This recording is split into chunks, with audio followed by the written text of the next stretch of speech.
वाल्मिक कराड यांच्या समर्थनार्थ काही लाभधारक समर्थक पुढे येत आहेत. प्रशासनावर दबाव निर्माण करण्याचा प्रयत्न करीत आहेत. एकीकडे गुन्हेगारांना कठोरातली कठोर शिक्षा द्या म्हणणं आणि दुसरीकडे वाल्मिक कराड यांचं समर्थन करणं, याचा अर्थ काय? वाल्मिक कराड गुन्हेगार नाहीत, तर ते समाजसेवक आहेत असं चित्र उभा करणं, या प्रकाराने गुन्हेगार लपणार आहेत का? ते अपराधी असतील अथवा ते समाजसेवक आहेत म्हणून अपराध माफ केले जातील का? खरं तर या प्रकरणावरून असं वाटतंय की घटनेत, कायद्यात खरोखरच अशी तरतूद असायला हवी होती. जे समाजसेवक आहेत त्यांना अपराध माफ करण्याचा कायदा असायला हवा. काल बीडच्या शिवाजीनगर पोलीस स्टेशनसमोर कराड समर्थकांनी ठिय्या आंदोलन केलं. त्यांनी सुरेश धस, अंजली दमानिया आणि मनोज जरांगे यांच्यावर गुन्हे नोंद करा म्हणून मागणी केली. का तर ते या प्रकरणावर बोलत आहेत म्हणून, आवाज उठवत आहेत म्हणून. असं असेल तर जे न्याय मागण्यासाठी रस्त्यावर उतरत आहेत त्या सर्वांवरती या लोकांच्या म्हणण्याप्रमाणे प्रशासनाने आणि शासनाने गुन्हे नोंदविण्याचं सत्रच सुरू करायला हवं. म्हणजे यापुढे न्याय मागण्यासाठी कुणीही पुढे येणार नाही किंवा आंदोलन करणार नाही. अंजली दमानिया यांनी व सुरेश धस यांनी बीड जिल्ह्याच्या कारभाराविषयी बिंदू नामावलीवरती बोट ठेवलं, हे या लोकांना सर्वाधिक खटकत आहे. बिंदू नियमावली जर घटनाबाह्य असेल तर या लोकांच्या म्हणण्याप्रमाणे दमानियाताईंची मागणी चुकीची आहे असं म्हणता येईल. मुळामध्ये मुख्यमंत्री महोदय यांनी या घटनेचा तपास हा मोक्का अंतर्गत करण्यासाठी आदेश दिले आहेत, म्हणजेच संघटित गुन्हेगारी. कराड समर्थक म्हणत आहेत की खंडणीचा गुन्हा खोटा आहे.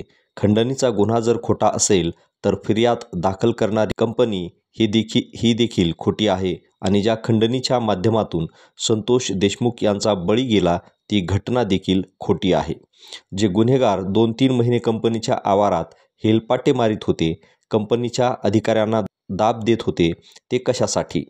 खंडणीचा गुन्हा खोटा आहे तर वाल्मिक कराड पळून का गेला, लपून का राहिला, याची उत्तरे अर्थातच नाहीत. म्हणजेच गुन्हेगाराला पाठिंबा देणारे, गुन्हेगारांचं समर्थन करणारे हे मोक्का अंतर्गत यायला हवेत. ते या संघटित गुन्हेगारीचाच भाग आहेत. उलट पोलीस प्रशासनाने जे या गुन्ह्याच्या समर्थनार्थ पुढे येतील त्यांची चौकशी करायला हवी.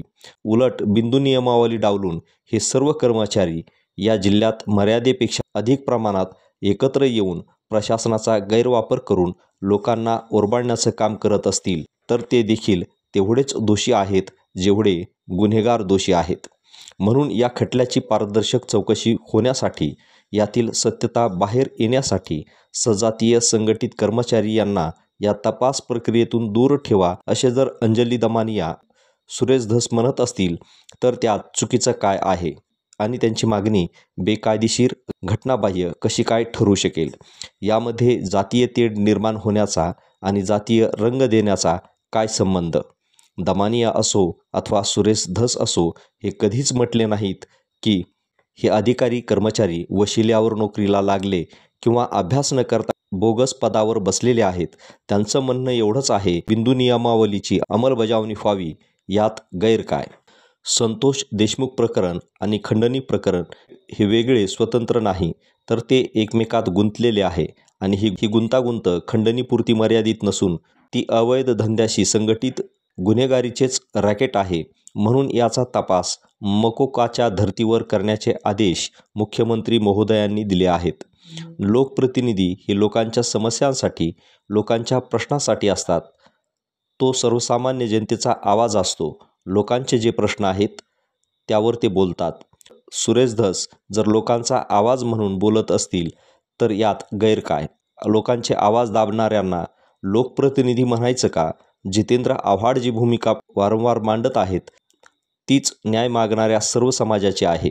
शेवटी प्रश्न एवढाच उरतो की नैतिकतेला धरून राजकारण करायचं की अनैतिकतेला शिरपेच्यात मिरवून राजकारण करायचं? नैतिकतेच्या बाजूने, न्यायाच्या बाजूने जर सुरेश धस राजकारण करत असतील तर सर्व मान्यच होईल ना. म्हणून धनंजय मुंडेंचा राजीनामा मागणं किंवा त्यांनी तो देणं हे अनैतिक कसं काय होऊ शकेल? म्हणून समर्थन कशाचं करावं आणि कशाचं करू नये हा ज्याचा त्याचा नैतिकतेचा, संस्काराचा आणि त्यातून आलेल्या जडणघडणीचा मुद्दा आहे. या निमित्तानं एवढंच. धन्यवाद.